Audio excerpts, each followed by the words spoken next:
Hi guys, അപ്പോൾ ഇത് നമ്മുടെ നിയമസഭാ മന്ദിരമാണ്. അപ്പോൾ ഇന്ന് ഞാൻ അതുവഴി പോയപ്പോൾ ഒരു വീഡിയോ എടുത്തതേ ഉള്ളൂ. പണ്ട് 2010 ഞാൻ ഫസ്റ്റ് ടൈം തിരുവനന്തപുരത്ത് വന്ന ടൈമിൽ ഇത് ഭയങ്കര ആശ്ചര്യത്തോടു കൂടി കണ്ട ഒരു സംഭവമാണ് കേട്ടോ. പക്ഷെ ഇപ്പോൾ ഇന്ന് നമ്മൾ ഇതിൻ്റെ ഫ്രണ്ടിൽ കൂടെയാണ് പോകുന്നത്. ഇന്ന് ജസ്റ്റ് അതിലെ നടന്നു പോയപ്പോൾ അങ്ങ് ഒരു വീഡിയോ എടുത്തതേ ഉള്ളൂ. അപ്പോൾ പിന്നെ ഇതിൻ്റെ തൊട്ടടുത്തായിട്ട് പാർക്കുണ്ട് കേട്ടോ. അപ്പോൾ നേരത്തെ പാർക്ക്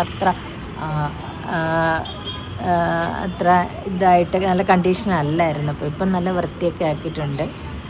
നല്ല മരങ്ങളൊക്കെ നിറഞ്ഞ് നല്ല ഹരിതമായിട്ട് കിടക്കുകയാണ് ഗൈസ്. അടിപൊളി. ഇത് നമ്മുടെ മറ്റേ ആ പാലമാണ് കേട്ടോ. യൂണിവേഴ്സിറ്റി കോളേജിൻ്റെ അവിടെ നിന്ന് തിരിഞ്ഞു വരുന്ന ആ ഒരു ഭാഗമാണ്.